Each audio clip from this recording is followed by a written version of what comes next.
Welcome, welcome everyone to this week's Real Talk Food Safety with Jill and Tia. Hello, everyone. We're so excited you're here with us today. We are, especially because at least here in the US, we just had a holiday weekend and well, I'm still kind of getting into the week even though it's already Wednesday. Right, exactly. It's always like you need a vacation from the vacation, right? Yeah, isn't that funny? The vacation from the vacation. Anyone with us on that? That sometimes we need that vacation before the vacation? Right. Like you that's what I feel like. I feel like I need a whole day of like sleeping. Ah, yes. Oh, sorry. We just had a pop-up come up and I'm like, "What is this?" If anybody knows me, they know that technology, like I've always challenged technology. If there's someone who could break it, like I should be a software tester. That would be me. So, Because no matter what, you're gonna break it, right? right. But anyways, of course we're here every week to serve you, our audience, and Mhm. engage in some conversation about what happens really in food safety. So, if Yeah. you're joining us this week, we love knowing like where you joining us from and what's it like where you're at. Yeah. Yeah. We've been on this weather kick for a little bit because it's starting to get warmer everywhere.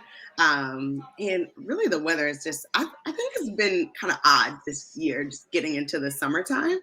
But it seems like most of the country is in summer weather. So we're enjoying ourselves and getting outside and going on walks and all the above, right? Yeah, and I don't know about you, but right with the 4th of July weekend here in the US, we live out kind of in a place where there's like 10 neighbors. That's it. It's not too many people. And none Yeah. of them set off fireworks. But I was at my sister's this weekend and she lives in a neighborhood, like a pretty populated area. Here's what I learned. My dog does not like fireworks. It was so Really? funny. Yeah, we're hanging out kind of in the backyard and people were doing them kind of just randomly through the day, but as Right. soon as somebody's fireworks went off, she was like glued to me. Interesting. See, my dog does not care about fireworks at all. Like sometimes his ears will like Strange. perk up if they're really loud. Like, what is that noise? But other than that, he doesn't respond to fireworks. He doesn't respond to lightning and thunder. Like he doesn't respond to any of that. It's so interesting that you guys don't do fireworks where you live because, like you said, there's a lot of space for it. For You can sure. have your own little show out there. Yeah, we could, but we don't. So we Have to hope go to a wherever more you populated space. exactly. Well, and we hope that when we talk about fireworks, we're just talking about like the entertainment kind, not the like firefighting type of fireworks that we often find in food safety, right? Right, exactly, exactly. Like keep it to like the fireworks show, not firefighting and food safety. Um, and that's what we talk about here every single week. Like if this is your first time joining us, on Real Talk Food Safety, my name's Tia, this is Jill, and we really do focus on how to develop and grow technical leaders and teams. We talk about how to get rid of the fires and how do you really focus on development and food safety culture and pushing your company and systems forward instead of always having to be in this firefighting mode. We know that we cannot be successful if we stay in that firefighting mode. We know we can't work on continuous improvement, that we can't that we really can't focus on development if we are always firefighting, if we're always left out of the conversation, right? So Hmm. that's what we do every week. We talk about food safety and food safety culture, and we'd love for you all to be a part of the conversation. So we do watch our comment section. We incorporate them into the show. So please comment along with us, add your perspective, ask your questions. If you are watching on replay, put hashtag replay because we do go back and look at the comments as well and answer questions that you might leave there, as well as comment on your perspective. Hmm. So we're excited Yeah. about the show today and excited about the topic. Well, yeah, because right, we there's so much talk about food safety culture, and if you know T and I, we're having conversations all the time about this. And Mhm. while we both own Frank's book, and we own other books about food safety culture, well, there's not too many, but we've watched webinars, Mhm. we've done a lot of the background work. And Yeah. we very much agree that top leadership can be really important when it comes to food safety culture. Mhm. Yeah. But the perspective that T and I also bring is that food safety culture starts with you. Mhm. Like if you're sitting back, if you're waiting, if you think, someone else is going to drive it forward or a quiz is Yeah. going to fix it or a Mhm. training video is going to fix food safety culture, I think if you've been in food safety for a hot minute, you all know not going to It's happen. not going to happen. And we have this perspective because we've been in the industry and we worked at Mhm. many different companies, from large manufacturing to small manufacturing to startup. And so we see that just creating policies is not going to change your culture. Mhm. And it's important for you to know that you, as a leader in an organization, can light the spark, right? Like, Yeah. you can be that person, because we've been at companies, or maybe you're at a company that is just not prioritizing food safety. But you really do have an area of influence, a circle of influence, like what we like to call it, where you really can start to make that change. hmm and I think that's really leads into the topic today, because one of the things that T and I have a lot of side conversations about are what are the systems that keep us from moving into the culture that we want? What is Hmm. it that keeps us from being able to move forward, to be able to have the improvement, to be able to, right, to create the future we want to be able to see? And Yeah. that's really where this one came up today, isn't it? Hmm. Yeah, absolutely. Because we share a lot, right, on LinkedIn, and like I talked about earlier, we love getting your perspective and your comments, and that's just not during real talk, but we also listen to you all in the comments of our posts, and like to incorporate them into real talk, because that's what we're talking about, right? Like, hmm that's what's happening in the industry, and so we want to make sure that we bring it to our avenue.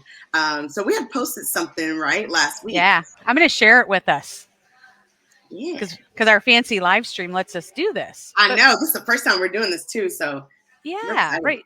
We posted this last week about how do we well, here's what it says, right? We need to radically change our beliefs and attitudes around how we structure work and take Hmm. care of our food safety teams if we are determined to improve food safety culture. Yeah. And I love this because, and we're going to get into some feedback that we got that kind of led to this talk. Mhm. But I love this because if you continue to do the same thing over and over and over and expect a different result, right? We call that insanity. And so, so we are now trying to really think about, how do we improve food safety culture? And you plan on doing it the same way. You plan on doing it with the same people that have the same backgrounds. You're probably not going to see that much of an improvement. Otherwise, it would have already happened, Yeah. right? So, like, I see organizations all the time where I'm like, you need to hire some external people.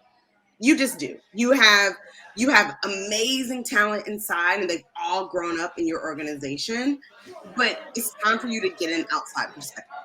And so you Yeah. need to diversify your group so that you can actually improve what you're doing. That's just one example, but like, you have to do things a little bit differently, and then radically change. I like that Radical. word, radically, right? Right. Because, how many times do we see, job postings come out and, right, we could essentially create one right now, right here on this live stream, and probably Hmm. get it 90% right about what all of them say. Right, They're right. so generic and they're all very similar. Hmm. And what I love about this, and shout out to Dr. Heidi Gao, because she said she saw this post and wrote in her response, like, light bulb moment. Hmm. And it really was awesome, because why? Because we're really talking about, in order to have the well-being that we need for our teams and our people, not just on food safety and quality, but everywhere. But we're a little biased for food safety. There we go. But, like, how are our roles set up to support you in that role? Or are they not Right, set up to support you well? And that's right, right. really what we're going to talk about today. Yeah, absolutely. Yeah, that's what we're going to do. We're going to talk Mhm. more about, like, what what might you need to do or look at in your roles to really understand what needs to radically change so that you Hmm. can improve your food safety culture? And I would love to hear what people think about turnover, because when I think Hmm. about well-being and food Yeah. safety roles, here's what I think of: lots of turnover. In Hmm. fact, I remember being in organizations where people who were very well suited to move into food safety and quality were like, no, thank you. Too Hmm. much responsibility. I don't want to take that on. I don't want to do that firefighting. Right. So I'm always Yes. curious, what do people see for turnover? And we'd love if you comment in the chat. Like, Yeah. what do you think the industry average is for managers in food and bev? Yeah. Add Anybody? your comments. What do you think that turnover rate is? Mm-hmm. Right, because I think it will really surprise people, but yet not really. Because I Right. think I think we really sense that we know that the turnover rate is going to be high because right we feel it, We we feel it. We live see it. it. We're seeing it so much right now. Yeah, So and it's even like if that number, like you said, will be surprising, but not. yeah, and it's interesting because being a leader in multiple facilities, like right, we tracked actually terminations and whether they Mm, were voluntary or not. mm, But we never necessarily calculated that into turnover mm. because we were always kind of striving for like, well, hey, if we have, on average 4 terms a month, can we get that down to 3 or, what is Right. the number we want it to be? So we never really went through and went, oh, that equals some percentage.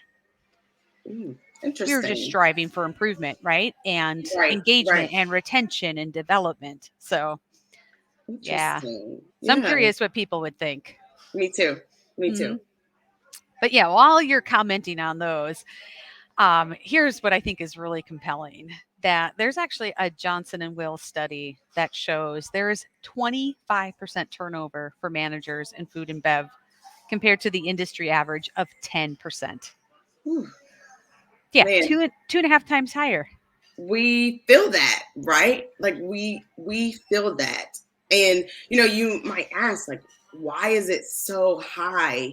And it's because we really carry a heavy load. And when you think Hmm. about food safety and quality professionals, we carry the load of consumer illness, consumer deaths, consumer complaints, a company going through a recall, and we have a really small budget and Hmm. less resources than maybe even some of our counterparts.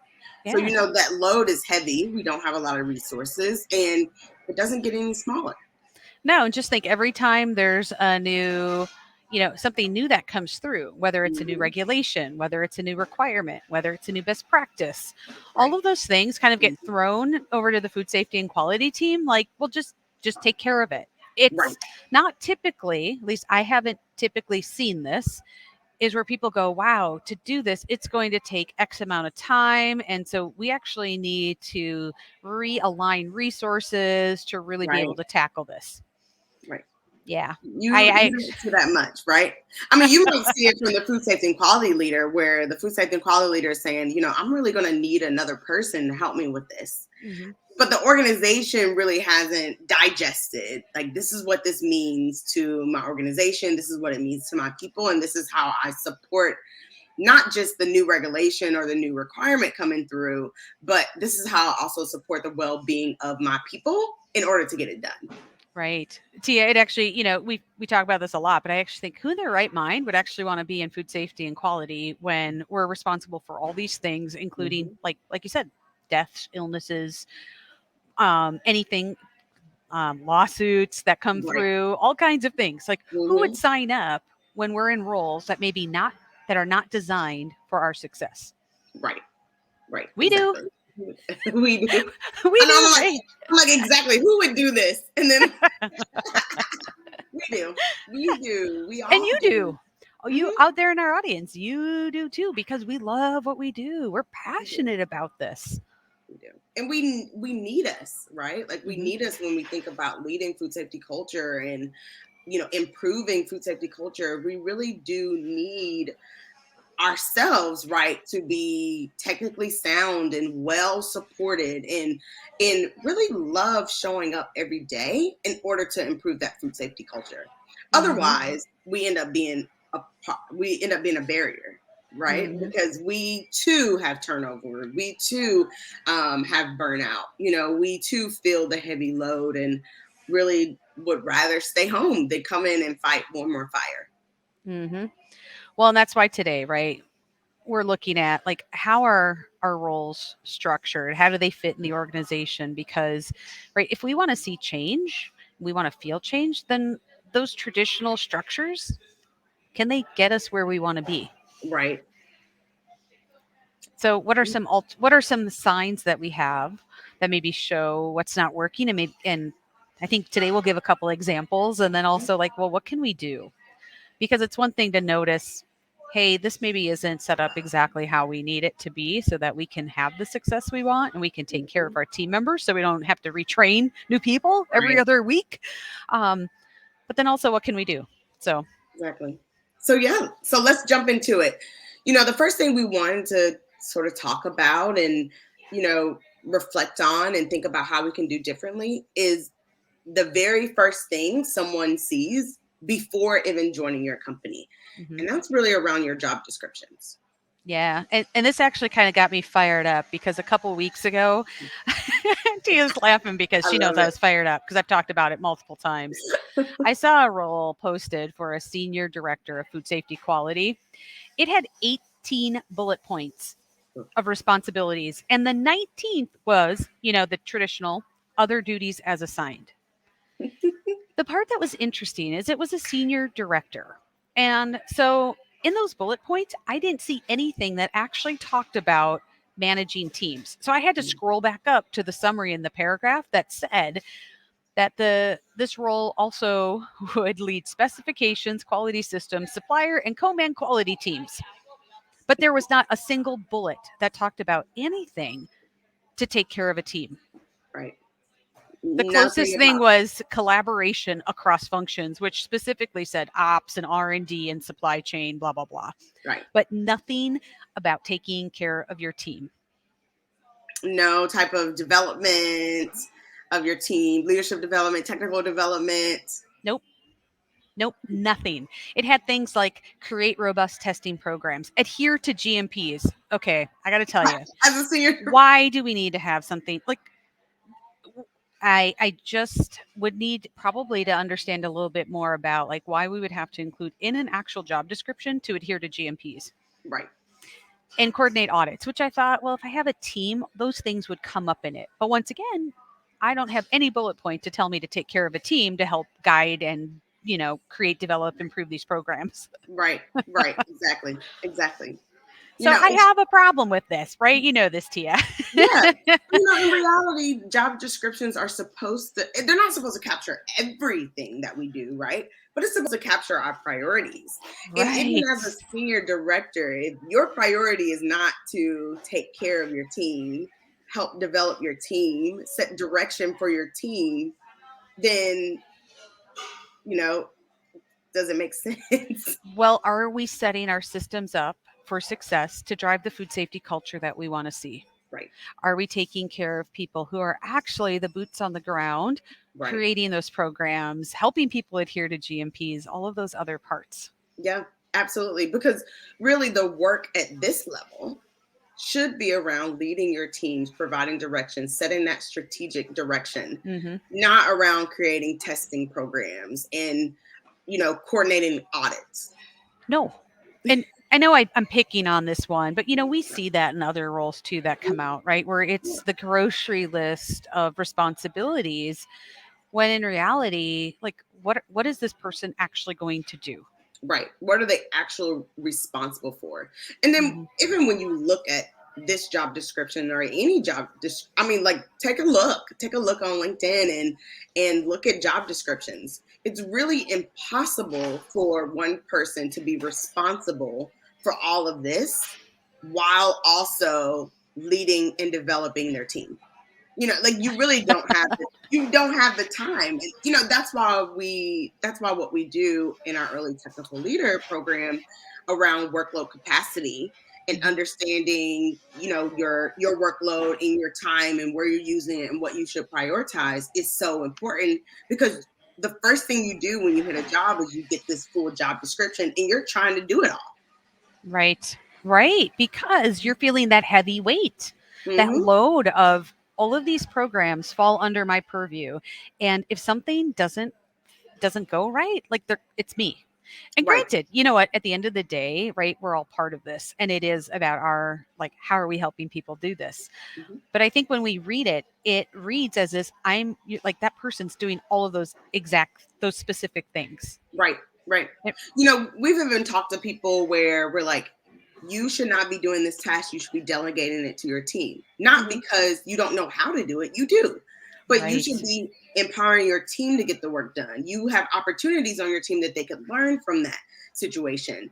But sometimes it's hard for managers to let that go or Mhm, leaders to let that work go because they feel like they're going to be, you know, judged for it or held mhm, accountable for it if something does fail. So say that you missed an audit, your team misses an audit, and it's like, man, that was really my responsibility to schedule these audits because it says it on my job description. When in reality, you have a person that's responsible for it.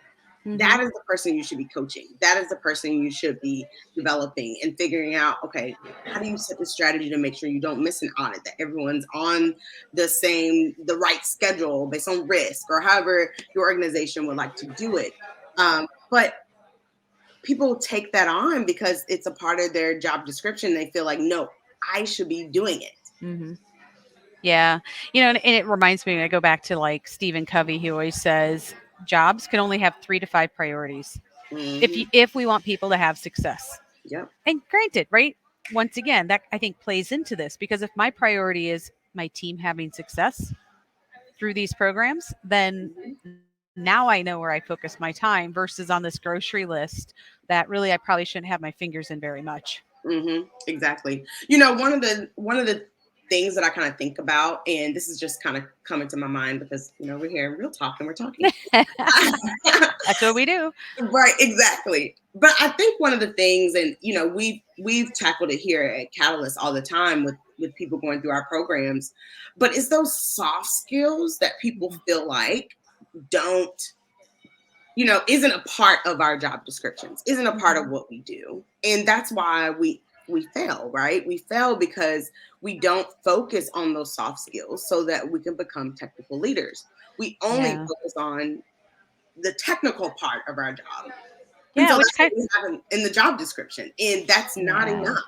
No, it kind of leaves us stuck in that box of I'm a technical expert, not a technical leader.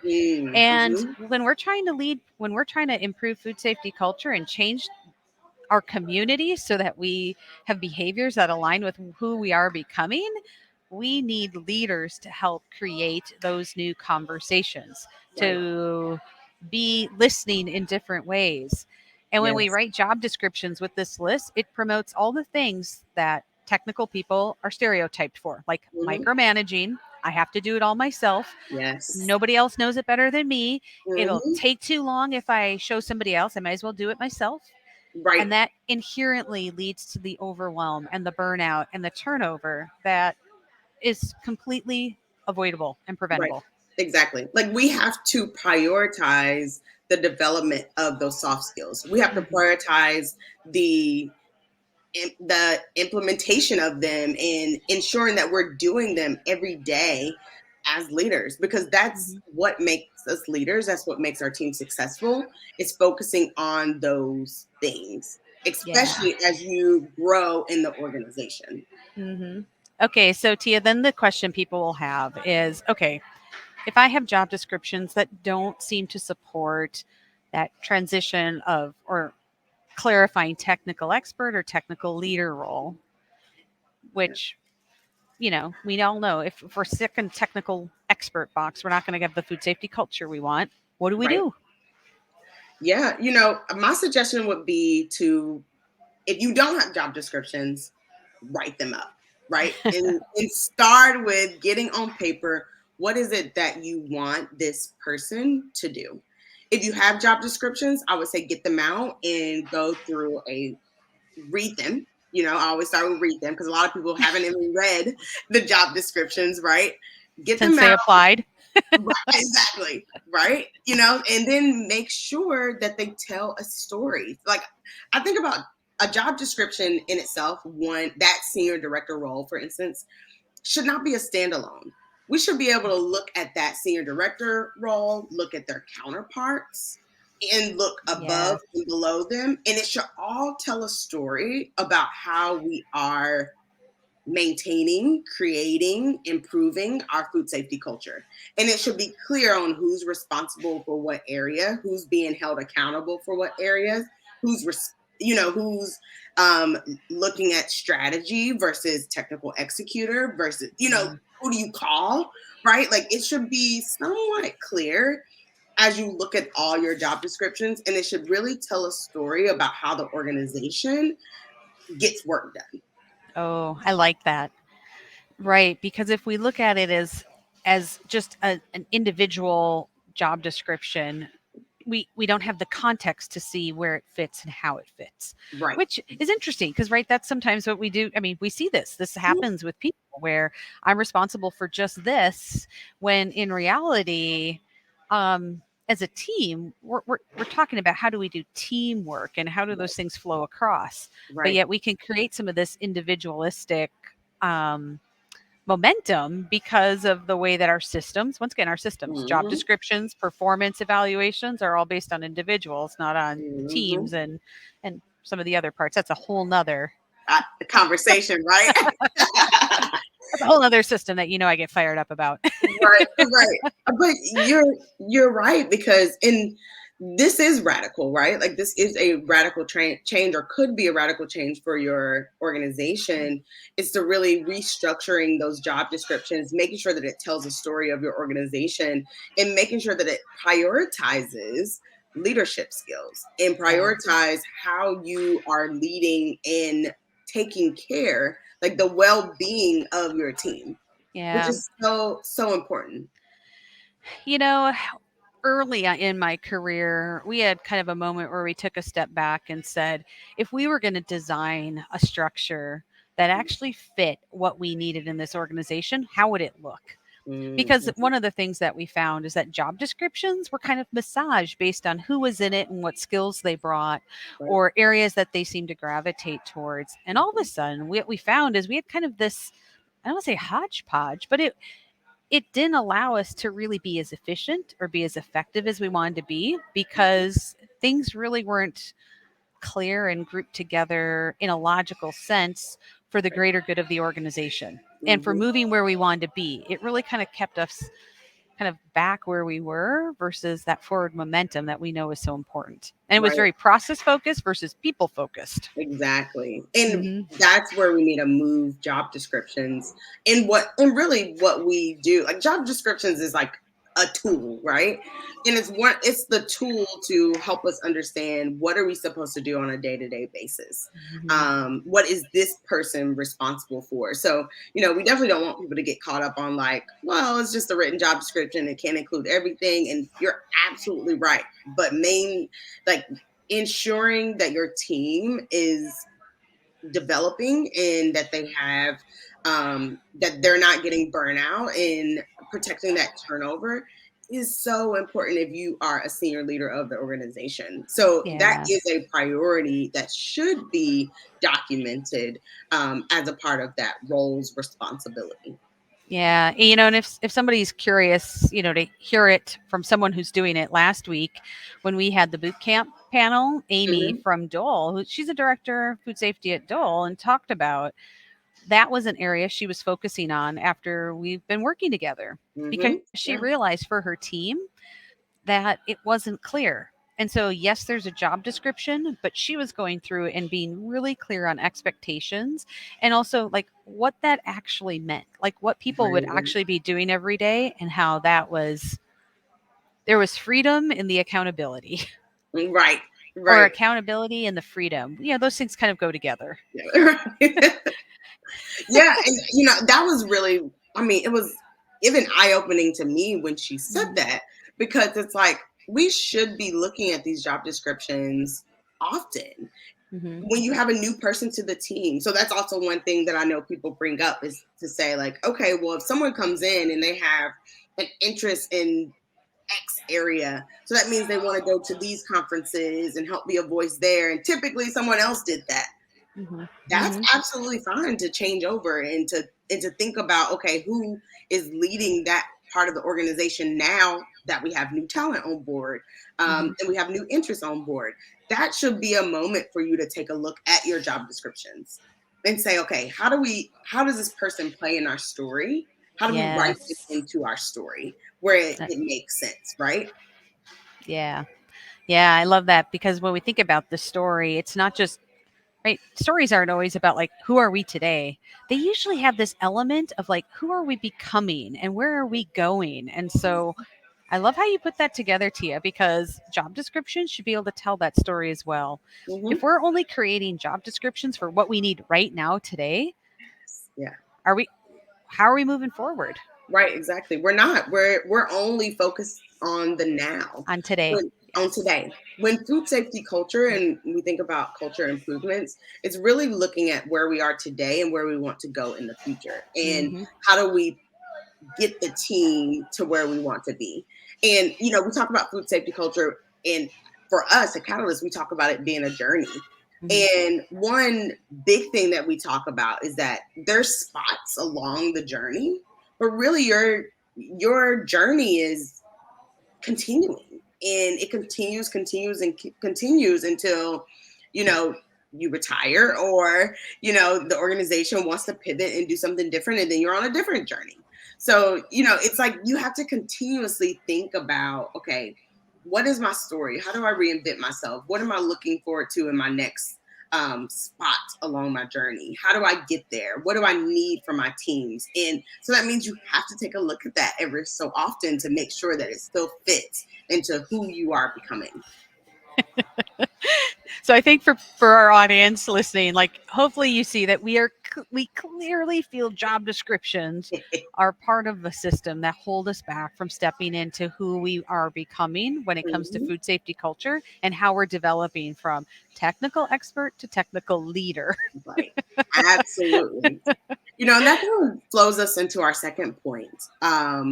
That's holding us back from improving our food safety culture, and something that we need to radically change, and that's our organizational structure. Mm, And job descriptions kind of flow up into this when you think about like job descriptions telling the story, right? That organizational structure supports that story.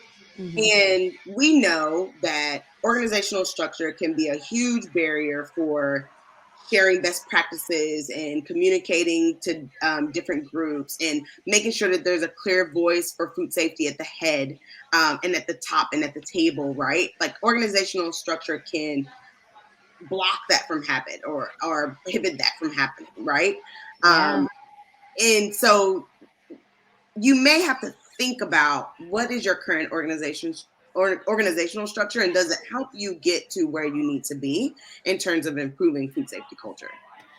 Yeah, and even as an example of that, I'll talk about my once again back in my chicken days. One of the things that we recognized that we made change on was that when we looked at our organizational structure for food safety, we were 4 levels into the organization before our first food safety person came up. Mm, So right, we had our president, a vice president, a director, and then finally some corporate food safety people. I was one of right. them. And we went, well, no wonder why we're having such a challenge being included in conversations that start, last year for things happening this year or Hmm. 5 years ago. Right. And so one of the things we actively worked on was creating, like we said, we kind of looked at the bigger picture and said, how do we start moving and advocating for someone to be at least at the table? They might not be part of the inner circle yet, the inner circle of all the conversations where, the real things happen, Right. but how do we start moving in that direction? And that Yes. really started with how do we get like a senior director or a VP that can be part of these conversations? Absolutely. And then this just shows that priority list, right? Hmm. If you have, your chief level, your upper, really your executive team, right? And there's not a representative from food safety that who's technically whose technical background is in food safety, right? Like Yes. we know the in and outs of food safety. If they are not at the table, if they're not having those conversations with your board, if they're not talking with the chief levels of the organization, if they're not helping to integrate food safety into strategy, it really just shows where your priorities lie as an organization. Mhm. And you're not going to improve your food safety culture. No, and and I think the other part that you and I talk about from a very practical standpoint, like the top food safety person could be any title. The Mm-hmm. thing is the functions need to work.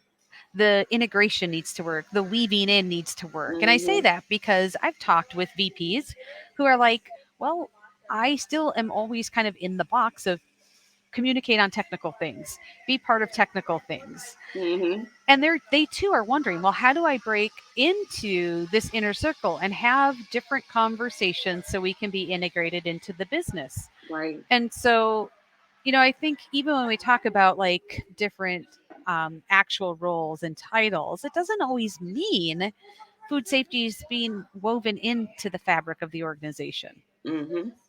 Yeah, yeah, absolutely. And it's important for organizations to look at their senior leaders for food safety and know that they are going to play a different role than executors.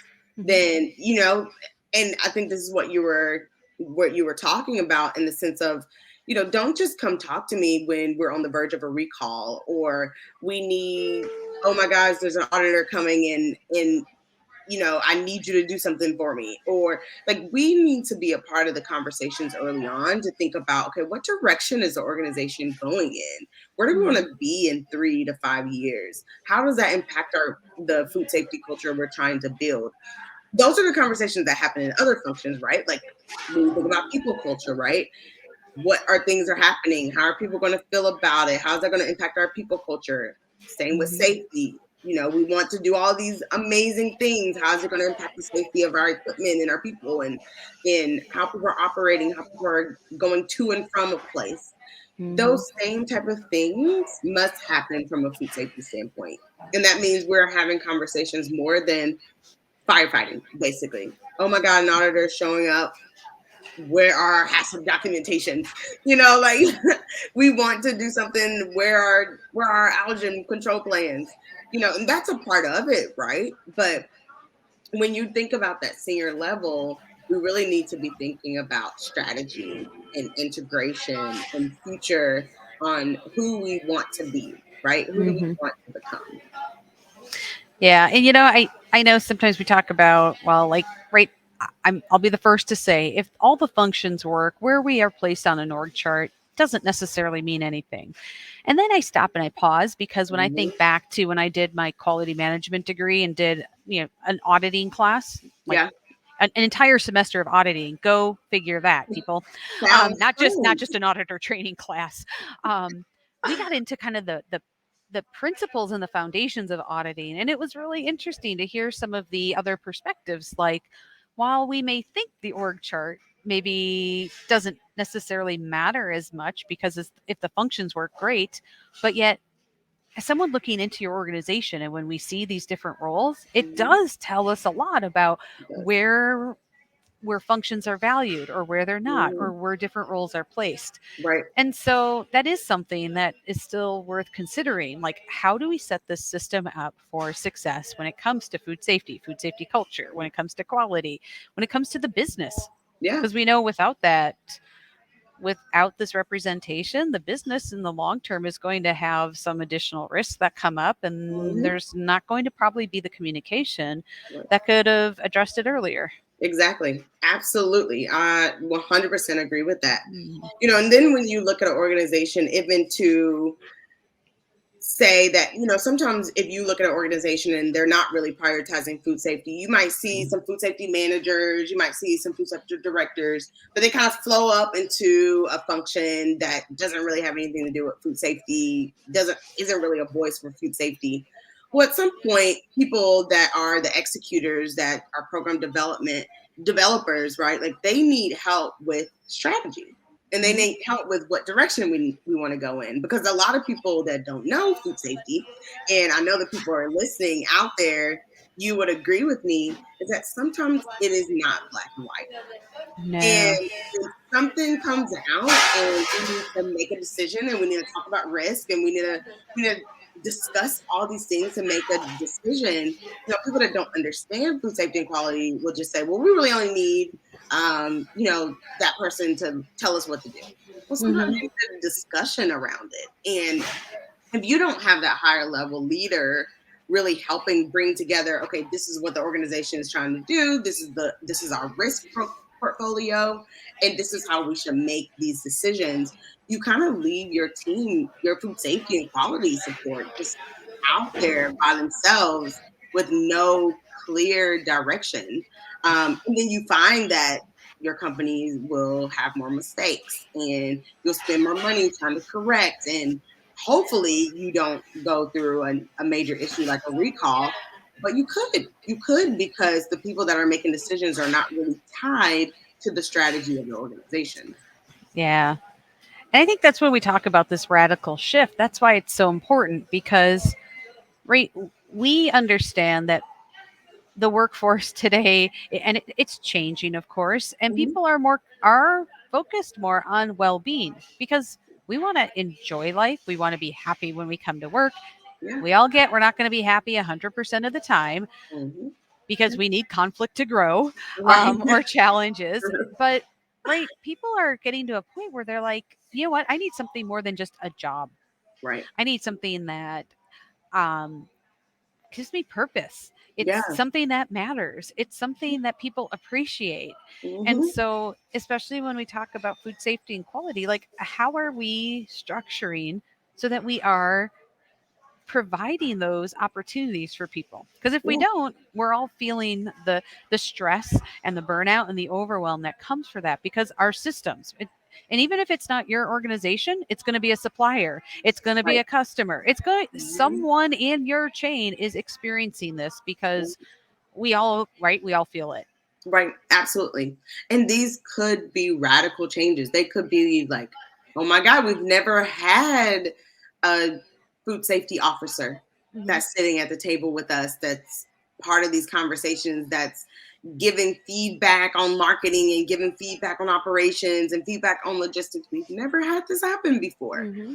And it is radical in certain situations, but it's what's needed in order for us to really improve our food safety culture. Those things must change and we must look at it differently and behave differently in our jobs. Yeah. I always chuckle because Tia, with our different experiences, right? When I talk about, I remember a time when every plant was responsible for their own labels, and you're like, what? Why would there not be one function overseeing that? Well, it wasn't. But those are some of the things that I think when we Mhm. talk about radical shifts are like evaluate those things. Yeah. Mhm. The things that we always take for granted that just are part of a role. Like, Right. why are they part of that role? Right. Is it about what people are doing, or like who do we need to that person to become, or what do we need that role to become for the Mhm. bigger picture of where we're going? Right. Right, exactly. And I mean, in a lot of places, in a lot of organizations, you think about it and you discuss it and you're like, oh, that makes sense. I remember being in a role and food safety wasn't a part of reviewing labels at all. Oh. And I remember pointing out examples on like, well, who was responsible for thinking about where net weight is going to be? Or oh, we're using this word in our copy but it's a trademark word. How do we make sure that we're not using trademarked words in our copy? And the organization realized, oh, we need to have a layer of food safety, a layer of even legal looking at our labels, and we ended up changing those processes to support that. But when you really think about it, it was a radical change for the organization because that Hmm. meant it was what one or two more steps that was added. And of course, turnaround is not going to be in a couple of hours. We need a couple of days to turn it around. So it's like, Hmm. okay, then we need to start a couple of days sooner and make sure that so it's like that could be a radical change for an organization, but we learn from it, right? And we Yeah. don't have issues around labeling and we had more consistent labeling. We'll go through and we won't see things that said a sentence one way here and another sentence one way there, and but we understood what our labels are going to be. We didn't have to look at it and say, are the ingredients right on this? Are they written properly? Because we know all the labels go through the same process to be updated. Yeah. And that was a radical change for that Yeah. organization. Yeah, another place that I always think of radical change and how it could really support the well-being and the effectiveness of our programs is how many times, I guess I'm so curious from the audience, like how many things do you have on the back burner?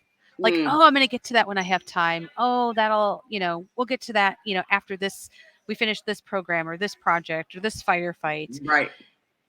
I don't know about you, but I can't think of one organization I've worked at where I didn't have things that were always on the back burner that I hoped I would get to. I would hope, or I would try to cram it in right before an audit or before an inspection. It never worked, right? Never worked. Yeah, But yeah, those are a good thing to think about. If we have a lot of those hanging out there, clearly our roles haven't been designed to incorporate those for capacity. So right. go through the list. Are they needed? Mhm, If not, why are they on somebody's list at all? And if right. they are needed, are they creating risk for the organization because they're not getting done? Right. And Yeah. maybe it's not an immediate risk, like tomorrow we're going to have a problem, but is it something 6 months out, a year out, because we're not able to get to it? Exactly. But I Exactly. think from a mental standpoint, this is a stressor, right? It weighs on us. Hmm. And when we talk about being radical and how we structure for the well-being of our team members, even those type of things are up for consideration Yeah. and should be considered because that also creates that just adds to the load. Right. And we don't need to do Absolutely. that to our team members if we want them to show up and um, really be here their whole self, be at their best every day. So Yeah. Absolutely. And we need to look at our jobs as like we need time to develop. We need time mhm, to implement. We need time to monitor and coach. We need time to improve and maintain. We need time to firefight because mhm. we know firefighting is a part of our job. That's just the way it is. Something is going to come up, right? Hopefully, they're all good firefighting where it's like, oh, you left me out of the conversation. This is why we're here, right? We don't want those type of fires, but more like, oh wow, we didn't know that this was going to happen, or the manufacturer said it's something we didn't order. Whatever it Yep. happens to be, something that's out of our control. But we need time for that, and really that's a little taboo. Like I know I've said it to many of our clients on firefighting is a part of your role. How are you setting time aside to do it, to be prepared for it? And it Yep. might be 5 hours a week where you're like, okay, I have 5 hours a week that I do not have anything planned in case something comes up. And people are like, what? Like that would never happen. I don't have just 5 hours of time, but Exactly. but But we have it to should think be bigger picture. It might right. not be this week, but next week something's going to come up or the week after, Exactly. and it's going to take not only 5 hours, but probably the 10 or 15 that you've been banking now and filling Right. in with some other things. Right. Exactly. But people don't think about our jobs in that way. They don't think about, No. okay, I need this time in case a fire comes up. I need this time to connect with my people. How many Yes. times, if you are a leader of a facility, for example, do you actually book time to go around and talk with your team? To go on the floor and have conversations with operators and learn what they're doing, what their barriers are, how they're doing today, right? And what do they need from you? Do you set aside time to do it? Or do you say, man, that's going to take me a couple of hours? I don't have it. Yeah. And, Tia, that back when I was still food safety coach, one of my first clients who was a food safety quality manager at a Mhm. facility did the workload capacity. And when she showed it to me, she was at like 65 hours a week. And she's like, but that doesn't include anything for meetings and taking care of my team. Mhm. And I think we see that more often than not. And Yeah. that's why when we talk about this radical restructure, like how do we consider people focused time, process, or program focused time? Right. Like what roles and what percentage are each of those focusing on people versus program and process? Hmm. Because they're we get, right, we come from here, we're food safety nerds, we get they're all important, but different proportions and different roles, but they each one has to have both of those elements, Hmm. otherwise something will fall off the radar. Right, exactly. And we get it, right? Like you just talked about, a client having more than 40 hours a week of work, right? I remember going through a workload capacity when I was, asking for resources. And I just looked in my last 2 weeks. Mm. And I, during that week, I had over 60 hours per week of work to do. Where Hmm. it's like, and that's not even counting all these other buckets that I'm like, we need to be doing work here. Otherwise, it's going to bite us at one point, you know? So it's like, we've been there Yeah. where, and I was completely burnt out. I was, I had a very heavy load and I was really tired, right? Like I could not, it's hard to function, right? When you're supposed to work 40 hours a week, but you're working 60, 70 hours a week. Yeah. You cannot keep that up at all.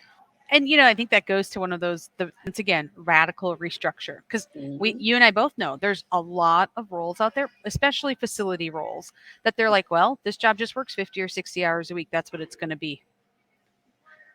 No, Does it have to be? no, Is that the best way to support our teams? Is that the right, best way to have success? We keep seeing all of this turnover, right?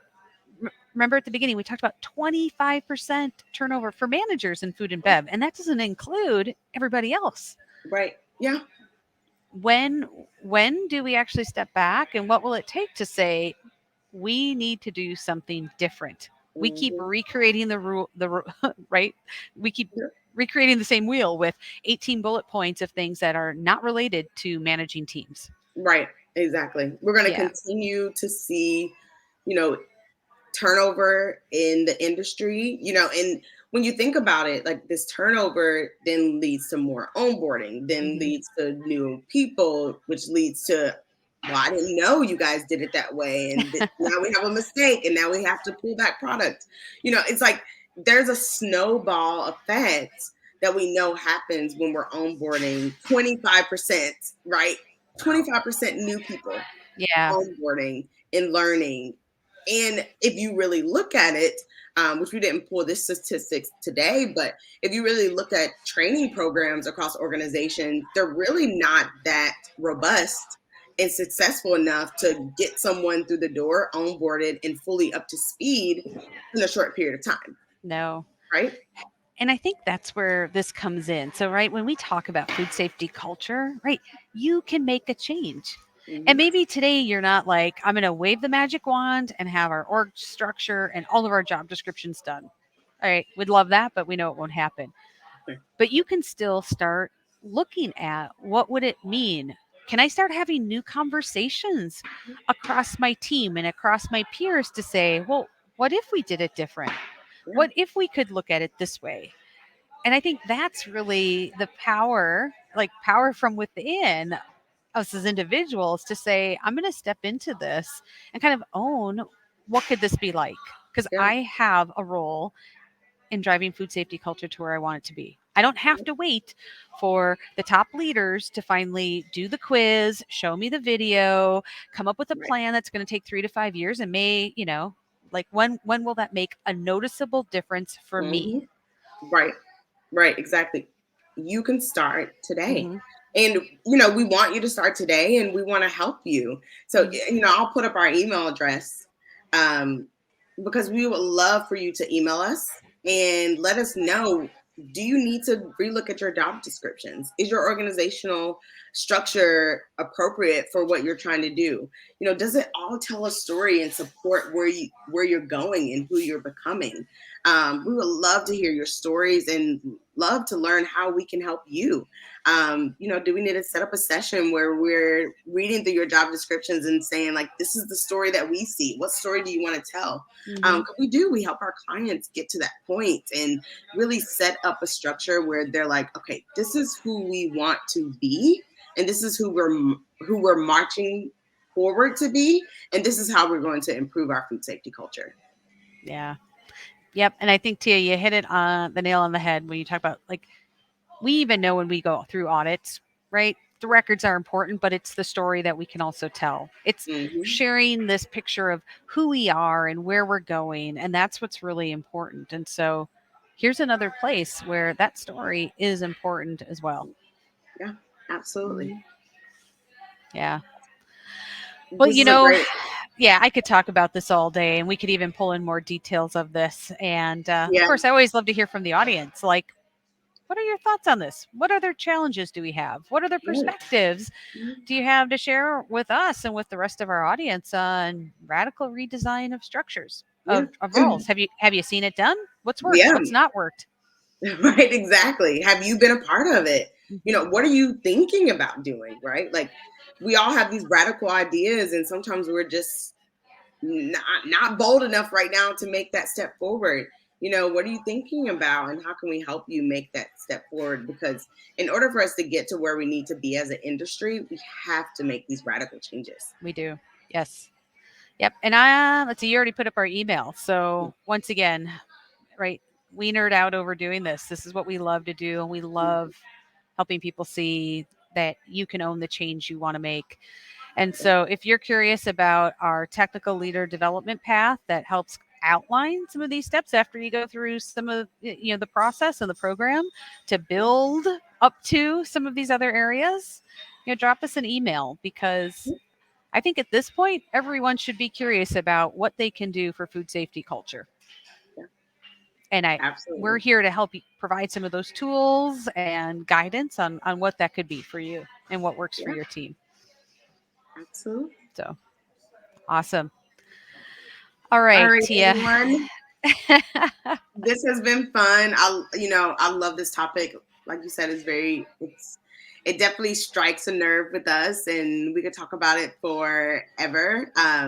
But we'll leave you here and have you think about it, and please share your comment and thoughts and perspective here. But also, we have our YouTube channel. So if you are Mhm. watching replay on our YouTube channel or miss an episode a week, that's completely fine. We upload them onto our YouTube channel, so check them out.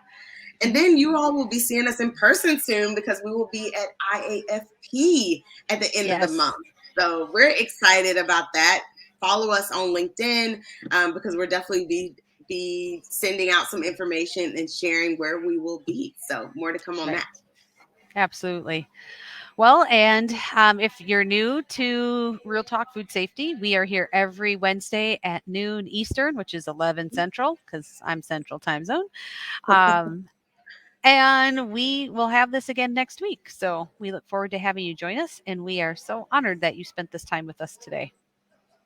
See you all So later. bye, everyone. Bye.